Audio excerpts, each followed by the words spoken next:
안녕하세요. 6월 13일 화요일 마이드라에 오신 여러분들을 환영하고 축복합니다.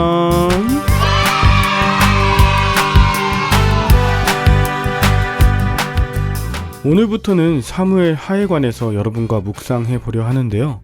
사무엘 하는 총 24장으로 구성되어 있고 1장에서 10장까지는 왕이 된 다윗이 하나님과 동행하며 모든 전쟁에서 승리하는 성공적인 모습을 보여주는데요. 하지만 다윗도 왕권이 안정되자 하나님과 멀어지며 하나님 앞에서 큰 범죄를 저지르게 됩니다. 비록 다윗은 자신이 짓는 죄에 대해서 하나님께 회개함으로 목숨을 건질 수는 있었지만 이로 인해 다윗 가문에 계속되는 비극과 반란이 일어나게 됩니다.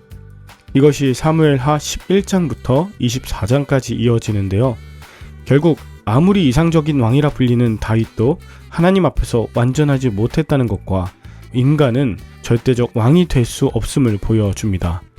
진정한 이스라엘의 왕은 여호와 하나님 한 분이라는 것을 우리에게 알려주시는 사무엘 하를 통해 하나님이 우리의 삶을 온전히 통치하여 주시길 바랍니다. 그러면 오늘도 힘차게 마이드라를 시작해 보도록 할까요? 자, 출발!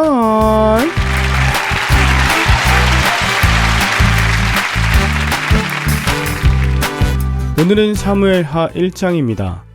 지난 사무엘 상에서 이스라엘의 첫 번째 왕으로 뽑혔던 사울은 하나님의 말씀에 순종하지 않아 버림을 당했고 블레셋과의 전투에서 사울과 세 아들 모두 죽음을 맞이합니다. 그리고 그들의 시체는 블레셋 사람들의 손에 의해 모욕을 당했죠. 이것을 길랏 야베스 사람들의 헌신 덕분에 사울과 그 아들들의 시체는 제대로 장사될 수 있었습니다. 그리고 오늘 본문에서 다윗이 사울과 그 아들들의 죽음의 소식을 듣게 됩니다. 본문 1절입니다. 다윗이 자신의 주둔지인 시글락을 약탈했던 아말렉과의 전쟁을 마치고 돌아온 지 사흘째 되던 날, 한 사람이 이스라엘 사울의 부대에 있다가 나와서 다윗에게로 찾아왔습니다. 그런데 그의 옷은 찢겨져 있었고 머리에는 흙이 있어서 누군가의 죽음을 애도하는 차림이었죠. 다윗은 평범하지 않은 그의 모습을 보고 어디서 왔느냐고 묻습니다. 그랬더니 그는 이스라엘에서 도망쳐 나왔다고 하면서 이스라엘이 블레셋과의 전쟁 중에 많이 죽고 또 많이 도망쳤는데 그 전쟁에서 사울과 요나단이 죽었다는 사실도 알려줍니다. 이 소식을 들은 다윗은 사울과 요나단이 죽었다는 전혀 예상치 못한 소식에 그걸 네가 어떻게 알았느냐고 다시 질문하면서 대화하는 중에 이 소년이 자신의 정체를 드러내고 있었습니다. 6절에서 이 소년이 우연히 길보아산에서 사울을 만났는데 자신이 두 눈으로 보았다고 하는 흰내라고 하는 단어를 쓰면서 확실히 강조하는 거죠. 근데 어떤 분들은 이 흰내가 확실히 보는 것이 아니라 꿈 같은 이상으로 보는 거라고 하는데 그렇지 않아요. 자기가 확실히 봤다. 거짓말하는 사람들은 자신의 이야기를 더 관철시키기 위해 과장하거나 확신하는 경우가 있죠. 자, 그런데 그때 사울이 자신의 고통을 피하기 위해서 바로 이 소년에게 죽여달라고 했다는 겁니다.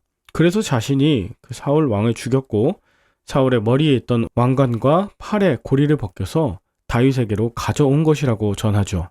아말렉 소년은 결국 자신이 사울을 죽였다고 말하면 다윗이 기뻐하면서 자기에게 많은 상을 줄 줄로 생각하고 사울이 죽은 후에 훔친 왕관과 팔찌를 가져와 자신이 사울을 죽인 공신이라는 것처럼 거짓말한 것임을 알 수 있습니다. 게다가 사울은 스스로 목숨을 끊었을지언정 할례받지 않은 블레셋뿐 아니라 아말렉 소년에게 절대 자신의 목숨을 끊어달라 부탁할 리 없었죠. 결과적으로 이 아말렉 소년으로부터 사울과 요나단의 죽음을 들은 다윗과 그의 군사들은 크게 슬퍼합니다. 사울과 요나단과 이스라엘 병사들의 죽음에 대해 애도하면서 아말렉 소년은 사울을 죽인 죄목으로 사형에 처합니다. 그의 거짓말이 그를 죽음으로 몰아간 것이죠. 그렇습니다. 여러분, 거짓말은 결국 스스로를 죽음으로 몰아넣게 만들죠. 게다가 다윗에게 있어서 사울과 요나단의 죽음 소식은 자신의 경쟁자가 사라진 그런 기쁜 소식이 아니었습니다. 그 소식은 다윗에게 보상받으리라 기대했던 그 아말렉 소년의 계산이었을 뿐이지 사울의 죽음을 즐거워할 블레셋의 기대 방식이었을 뿐입니다. 17절부터 마지막 27절까지 다윗은 사울과 요나단을 향한 애가를 지어 유다 족속에게 가르쳐 국가적 애도 기간으로 삼았습니다.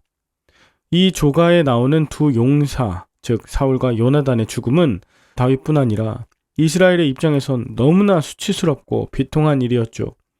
특별히 요나단과 다윗의 우정은 자식을 향한 어미의 사랑이나 남편을 향한 아내의 사랑보다도 강했습니다.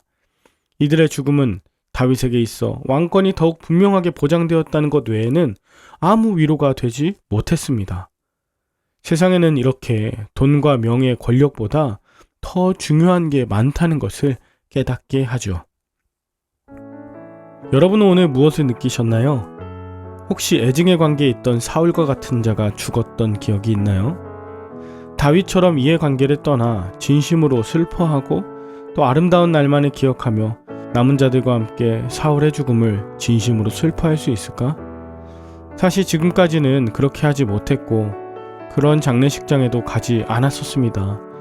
그런데 앞으로 사울과 같은 자라도 반드시 애도하며 또 진심으로 조문해야겠다는 것을 배우게 됩니다. 반대로 진심으로 사랑했던 요나단과 같은 자가 갑자기 세상을 떠난 기억이 여러분에게도 있나요? 진심으로 사랑하고 함께했던 추억 결코 쉽게 사라지지 않겠죠. 그리고 서로를 향한 사랑은 결코 돈이나 명예, 권력으로 살 수 없을 것입니다. 그러니 살아있는 동안 최선을 다해 사랑하는 수밖에 없어요.